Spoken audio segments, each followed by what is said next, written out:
What's up, everyone? Welcome back to the channel, and welcome to the long awaited review of SummerSlam 1998. So, there's a bit of a backstory to this review, and the reason why it's so long overdue. And I guess the reason for it is because for those of you that are newer and don't know, I have my own personal YouTube channel outside of ABW. I haven't posted on it in 2 years, but almost 5 years ago, I want to say it was December of 2019, 24/7 and I started these reviews back then. We did a review of ECW December to Dismember. And in that video, the intention was to do about two pay-per-view reviews a month, maybe one a month even. And ideally, the next pay-per-view we were going to review after that was SummerSlam 1998. And for whatever reason, we just never did it. We both watched the show on our own time, but every time we hung out, we just never filmed the review. To this day, we never did it. Here we are now, 5 years later. We're in the build up to SummerSlam, doing these reviews weekly, and we're both like, why not? Let's just do it now. Now's the perfect time. I'm like, yeah, you're right. Let's do it. So here we are, SummerSlam 1998. I watched the show back then, haven't seen it since. I just finished watching it this morning. So without further ado, let's get into it. Got my pen and clipboard, got notes this time, so let's do this. SummerSlam 1998 happened on August 30th, 1998 at Madison Square Garden in New York City. There were 21,588 people in attendance. 8 matches on the show, and 6 of them were stipulation matches. That's not something you see too often.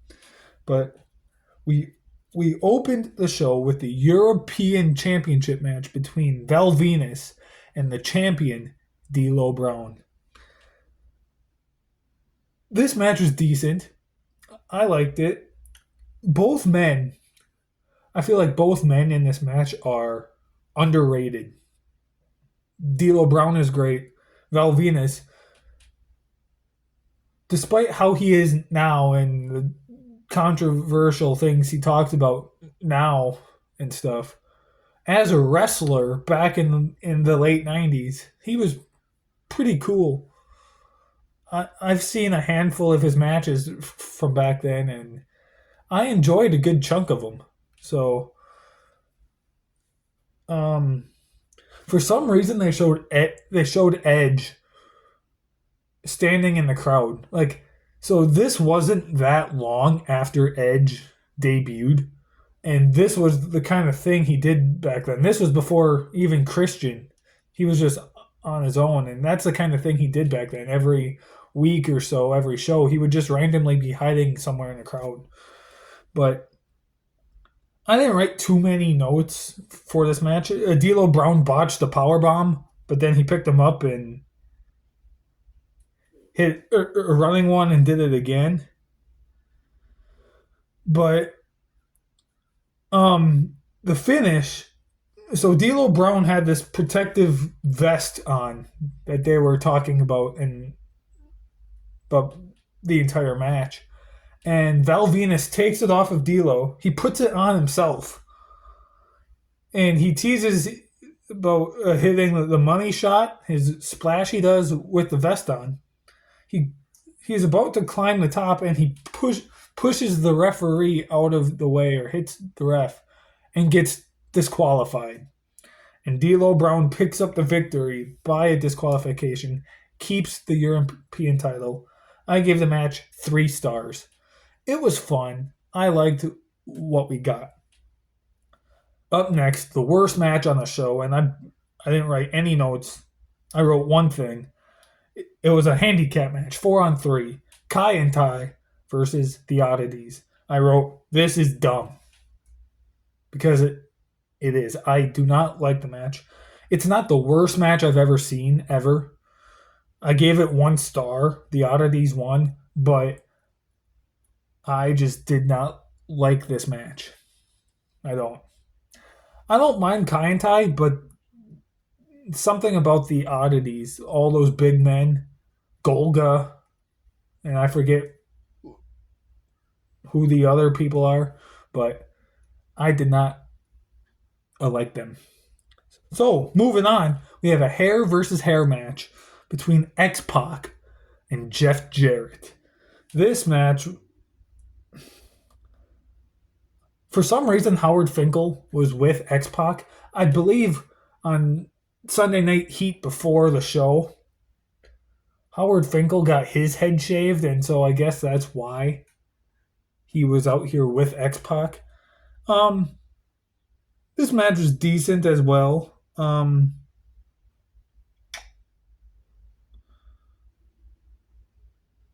There were some good moves, like back and forth moves, but then near the end, some random guys came out trying to help Jeff Jarrett win. And they come out with a guitar, but X-Pac grabs the guitar, smashes it over Jeff Jarrett's head, and X-Pac picks up the victory.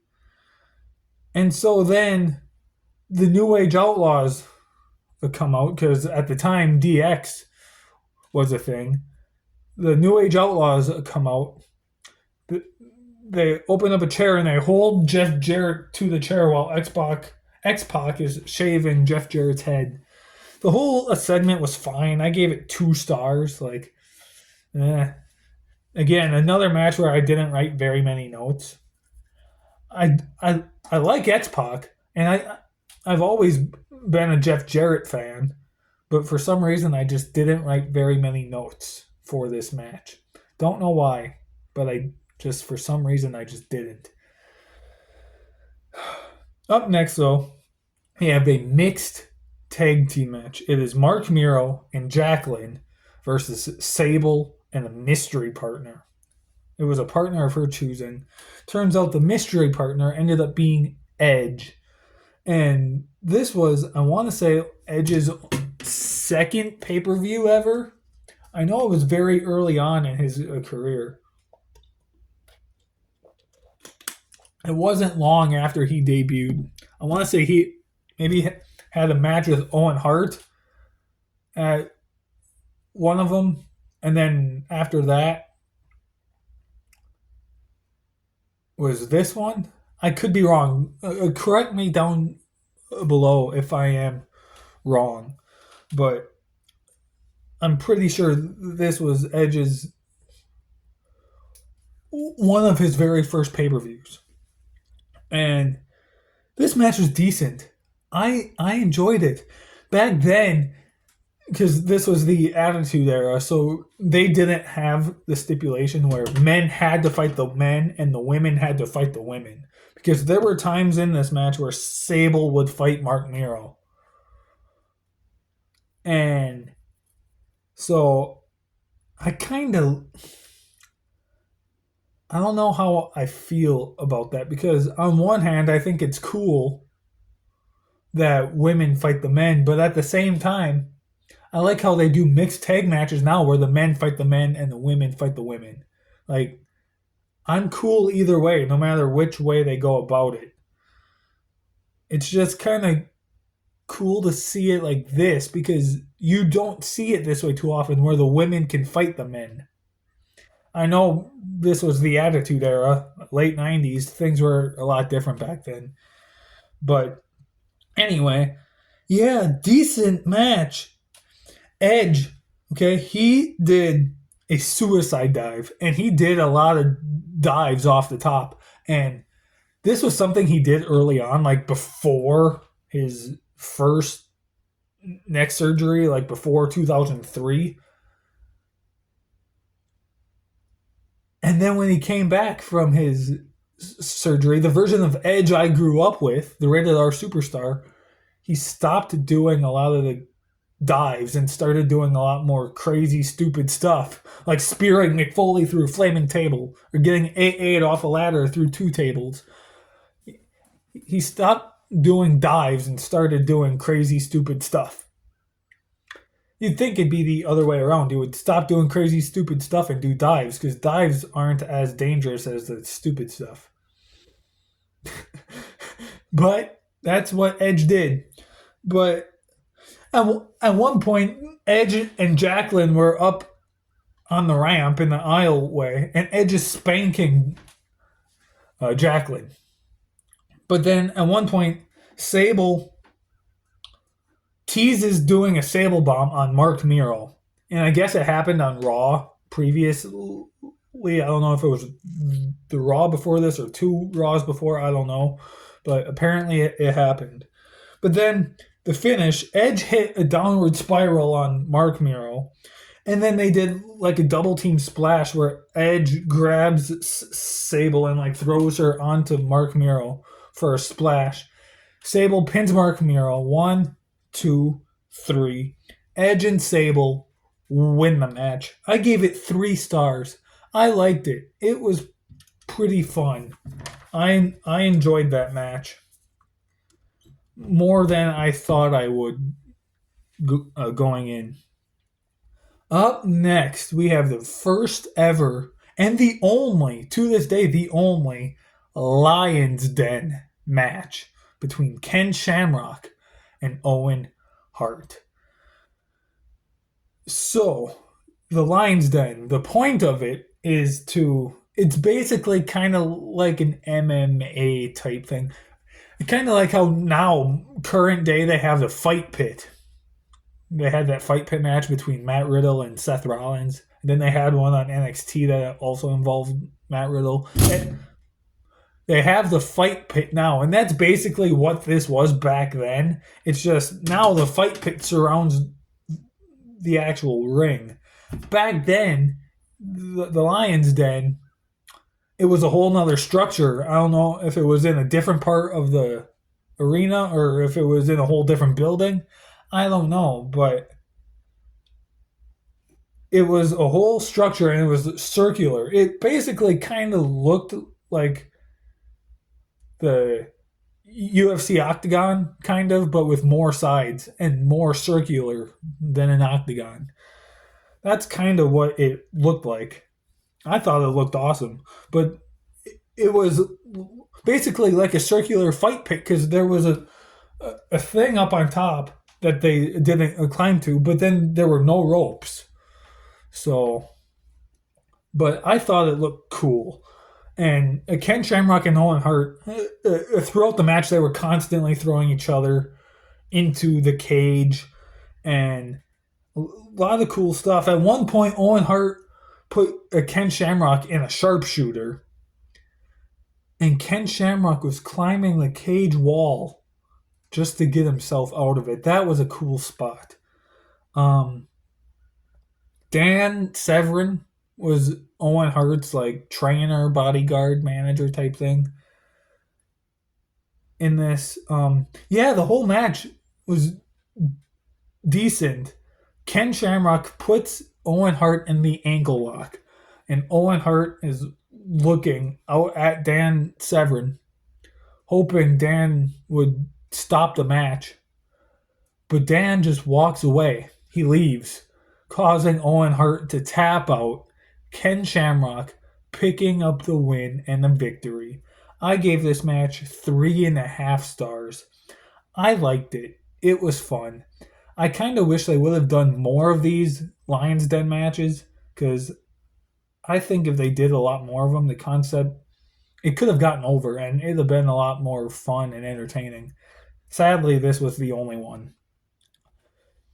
Up next, though, we had the WWE Tag Team title match and a Falls Count Anywhere match. Mankind and Kane versus the New Age Outlaws. This wound up being a 2-on-1 handicap match. So Kane and Mankind were the champions.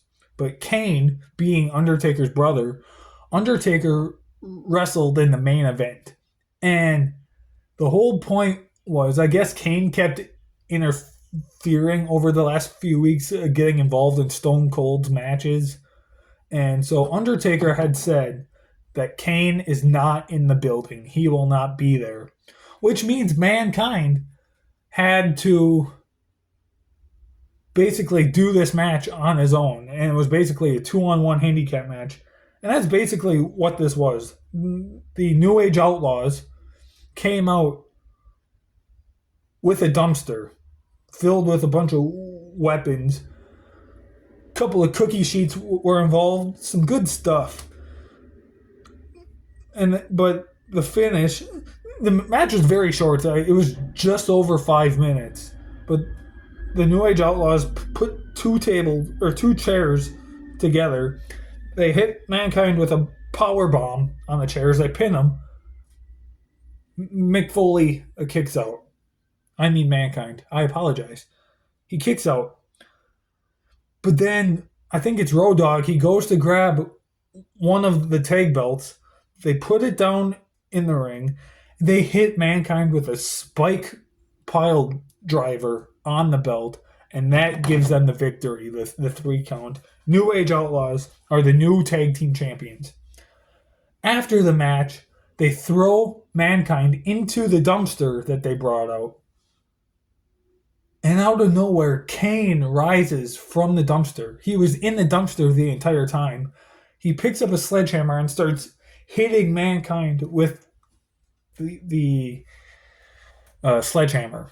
So the match plus that final segment at the end was great. It was very short. Bell to bell, the match itself was just over 5 minutes. But the segment as a whole was great. I gave it 3 stars. I enjoyed what we got. Yes, it was short, but I liked it. Okay, here we go. The next match, best match on the show, a ladder match for the Intercontinental Championship between The Rock, who was the champ at the time, and Triple H. So, I've seen this match a handful of times, specifically on this DVD here. I have this ladder match DVD, and this match is on that DVD.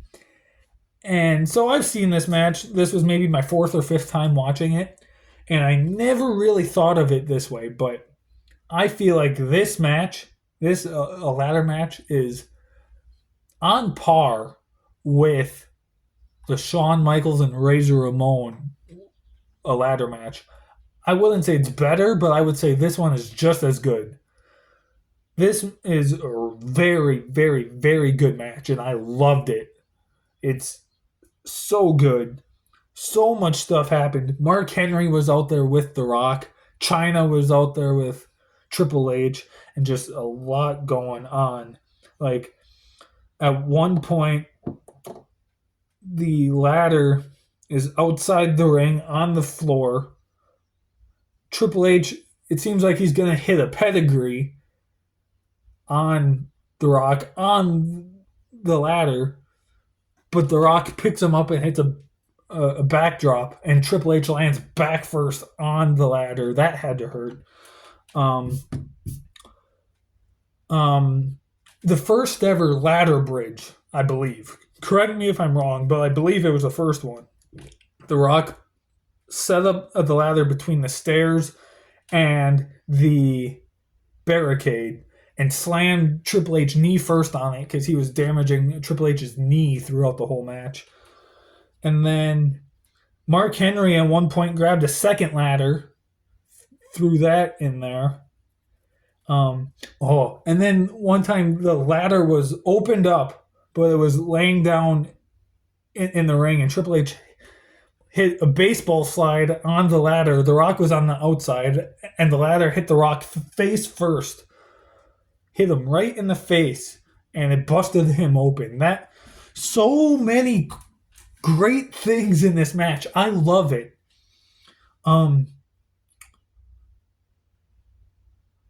The Rock hit a people's elbow on Triple H while Triple H was laying on one of the ladders, and just so much going on. I had a blast watching this. I haven't seen it in 5 years since the last time I watched this show, but I had a blast. And I think I enjoyed it more now than I ever have watching it on this DVD or any time I've seen it. I've only seen the match maybe 5 times, but I enjoyed it so much more this time around than I did any other time. I don't know why, but for some reason I love this match. It was so good. But then the finish, Triple H hits a pedigree on The Rock. Mark Henry then has some sort of like a powder that he throws into Triple H's face, but Triple H still manages to climb up the ladder. The Rock then gets up and climbs the other side of the ladder. Chyna comes in, hits The Rock with a low blow. The Rock falls. Triple H grabs the Intercontinental title, becomes new champion, wins the match. I give this 5 stars. This is so awesome. Again, to me, it's on par. It's just as good as Shawn Michaels and Razor Ramon.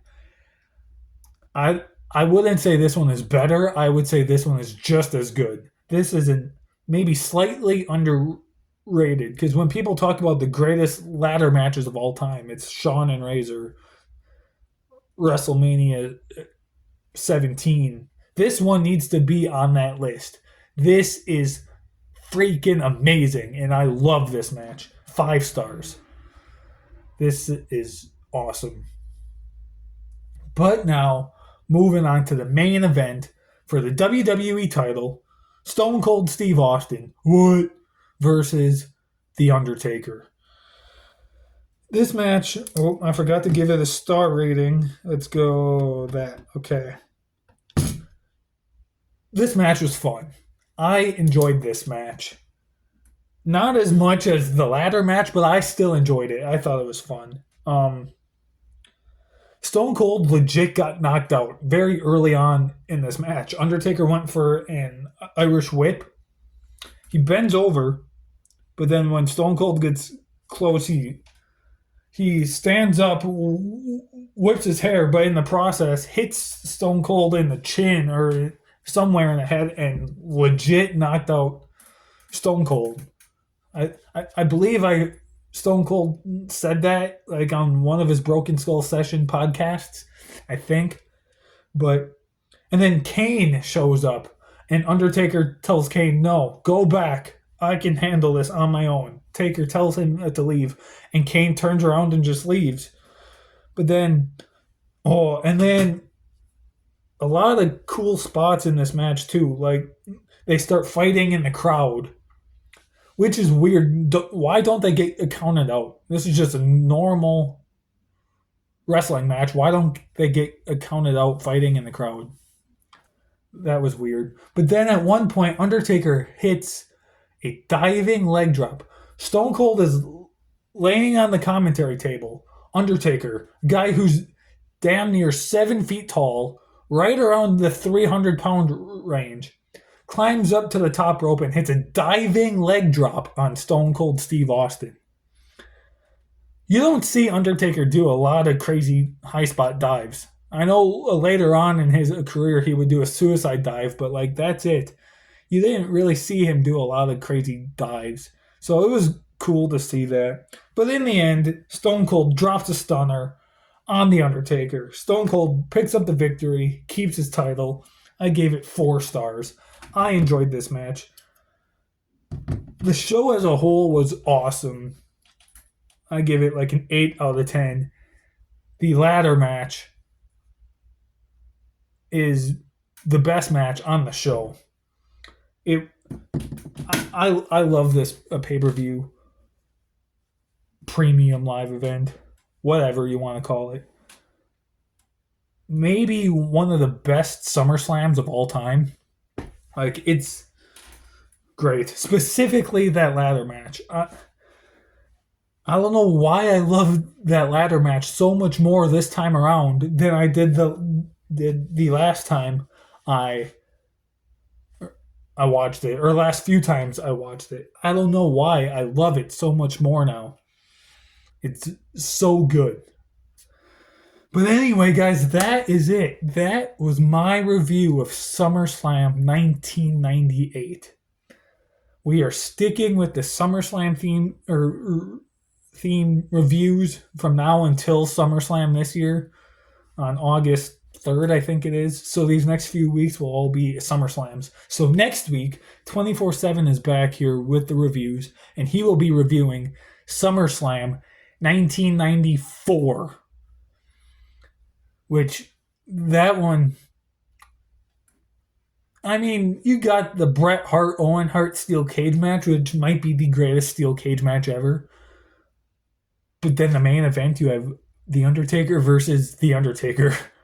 And I don't know why he wants to put himself through watching that, but it's going to be interesting to watch that review. So stay tuned for that.